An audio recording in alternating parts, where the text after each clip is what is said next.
Hello mga tol. So, itim doon ah. Panibagong araw at panibagong vlog na naman po tayo ngayon. Siyempre, magpa-vlog na naman tayo at naalipas na 8 araw. Ngayon lang tayo ulit nakapag ng vlog. Oh. So, papakita ko lang sa inyo mga tol. Yung mga bagong dating namin ng mga motor. So, mayroon kami dito mga dinala nila bago, no? TC, no? Yung panglagyan ng sidecar mga tol. Tapos meron na rin kami mga dito, mga flex ulit. So yung mga naunang flex na dumating dito na naubos na yung mga tol. So panibago na naman itong mga to. At bago ang lahat, syempre bago natin ibigay ang vlog kamukha ng dati, magpe-pray muna tayo. So Lord, marami pong salamat sa bagong umaga na ibinigay niyo po sa amin at biyaya po sa araw-araw at paggabay. Maraming salamat sa lahat-lahat. Lord, dalangin ko rin po sana ganoon din po ang aming mga customer at gabayan niyo rin at kayo rin po ang manguna sa bawat isa sa kanila, lalo na po yung mga pamilya po nila at mga pamilya po namin. At Lord, dalangin ko rin po sana mapagtanggumpayan namin ang bawat araw na aming tinatahak sa aming trabaho at sana magampanan namin yung aming trabaho ng maayos. At dalangin ko rin Panginoon, kayo po ang mauna sa bawat isa sa amin.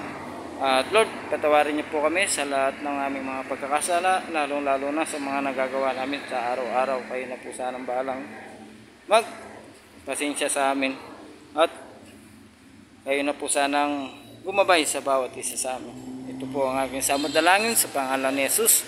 Amen. So yun mga tol. Ipapakita ko lang sa inyo mga tol yung mga bagong dating natin mga flex mga tol. Ayan. Oh, ganda ng kulay mga tol, no? So hindi siya sky blue talaga mga tol. Ewan ko ba't pagdating dito ganyan kulay. Layo ng kulay. Parang sky blue lang dito eh. Para siyang may green, may pagka-green siya. Dilaw. Tapos ito. Ganda ng kulay mga tol. Ba't kanyang kulay sa video? Ayan Pero ang gwapo mga tol. Mga bagong dating natin. Tapos mga kasama nila mga tol, ayan. Mga linalagyan ng sidecar. So ang dami yan mga tol, ayan. Ang dami. Ito mga tol, mga 125 yun nandito. Tapos ayan yung iba.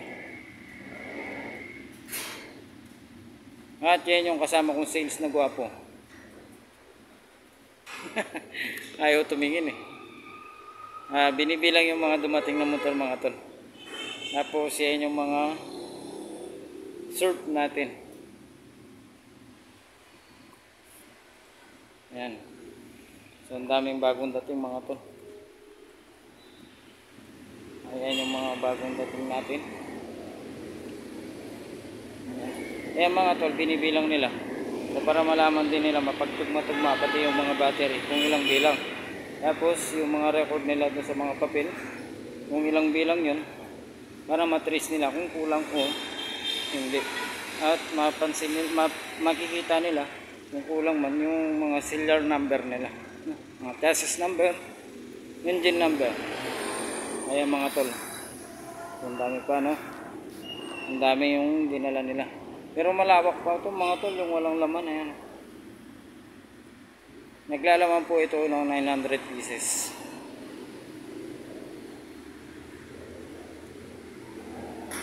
Ayan mga tol. Ang dami. Pero hindi pa po sa hindi pa sagad yan. Ayan lawak pa po ng walang laman. Tapos dito ang lawak pa. So ang dami pa. Pwedeng paglagyan. Isang isang truck pa. So ayan po yung mga natin. Para tignan mo, iba yung kulay niya sa video. Tignan mo yung sa video ko, iba ang kulay. Yung motor natin na flex. No. Mint green. Pagdating sa video, iba yung kulay. Para siyang sky blue. Ayan mga tol. Mga flex. Ito mga idol ko, gustong gusto ko talaga to. Maganda na yung takbo. Ang totoo, yung anak ko mayroon na siya. Kinuhanan ko siya ng ganito. Ang ganda ng takbo niya mga tol. Sariwa yung takbo. Parang ano talaga siya. Kapit talaga siya sa FI niya. Bagay na bagay talaga siya. Ang gaan. Lalo na pag tumatakbo mga tol. Mas maganda siguro to kung bubuksan mo pa yung butyo niya. Kung pabubukas mo lang. Hindi yung talagang ano, chicken pie. Kasi ano na yun. Bawal na yun. Mga inuhuli kasi yung mga yun. So pwede yun. Pakalakal siguro. Tapos yung kanilang mga ano, mga mags nila mga tol. Ang ganda. Para sila nakalighten talaga. Tapos yung center stand niya mga tol, iba na doon sa stock. Yung stock kasi mayroon siyang bushing. So ito, mayroon man bushing yung center stand niya. Pero nakakapit sa makina. Para siya talagang ano, parehas ng center stand lang ng ano, Honda Beat. Saka nga pala mga tol, sa panlikod no, sa loob, may ano niya, gear. So mga ano lang siya, kaparehas niya. Honda Beat lang. Parehas niya lahat. Panlikod. Ayan mga tol. Tapos yung sa ano ko mga tol, pinalitan niya na po siya. Yung mga baso. So bumili siya ng mga lighten na mga baso. Pinalitan niya ng may lighten. Minsan papakita ko rin sa inyo kapag nalagyan natin ng panahon. So ginagamit niya kasi nagtatrabaho siya mga tol. Wala, yung anak ko kasi minto na sa pag-aaral. Ayaw na niya pumasok. Ayaw, nag motor parts na rin. Gumagawa na rin siya ng motor. Ang ganda. Labis talaga itong mga ano na to. Flex na to. So yung mga bago nating ilalabas mga tol, bago nalalabas ng Rusi. So wala pa kami dito mga tol.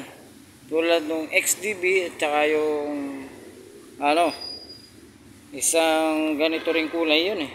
So hindi pa kasi na ano yun, kung ano talagang pangalan nun. So kasi hindi pa dumating dito sa amin. Wala pa kasi dito. Hindi pa sure yun, kaya hindi pa namin inaano. So wala pa rin, wala pang kasiguraduhan. So ayan mga tol, no?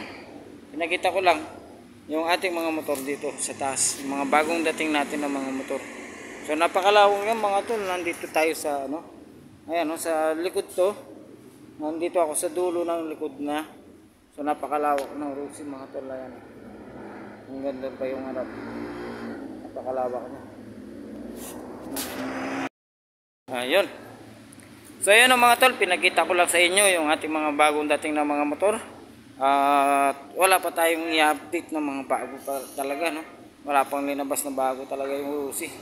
So dito hindi pa dumating yung mga gusto niyang ilabas, no? Kaso wala pa dito. Ayun kasi hindi ko muna papangalanan. Ayun kasi may oil cooler na mga tol. Yung dalawang motor na ilalabas ng Rusi. So may oil cooler na, no? Ayan, no? So paano mga tol, pinakita ko lang yung ating mga motor dito, in-update ko lang kayo at wala tayong anong bago, no? Kaya nyo, i-update ko sa inyo kapag may bago tayong ulit dating, yung mga bagong labas talaga ng Rusi, ang i-update ko sa inyo mga tol. Tulad ng mga ano ko sa inyo, gabay sa ating mga motor, no? So yung mga scooter mga tol, lagi nyo tandaan yung kanilang mga gear oil. So marami kasi akong ginagawa dito. Halos hindi nila napapalitan yung kanilang mga gear oil. So yung mga scooter po natin, no? So, tulad ng Gala, Venus, Net, ano ba yun? Passion. Mayroon po mga gear oil yan, no? So kailangan po natin silang halagaan yung kanilang gear oil maliban sa kanilang langis, no? So yun na ano, namatay yung cellphone natin, namatay yung pang-video natin. So yun no mga tol, hanggang dito na lang. pinakita ko lang, in-update ko lang kayo sa mga motor natin dito. So wala pa tayong ganong i-update. Yung mga ginagawa ko mga tol, hindi ko na ina-update sa inyo kasi hindi ko na binablog yun. Mahaba kasi. So hindi kaya ng cellphone ko, hindi kaya ng pang video ko. Kaya nyo kapag nakaano tayo ng maganda-gandang pang vlog, makabili. So yun, para maka-vlog tayo ng mahaba-haba at maganda, para mayroon kayong makita sa mga ginagawa ko dito. So yun mga tol, hanggang dito na lang. So in-update ko lang kayo at paalam.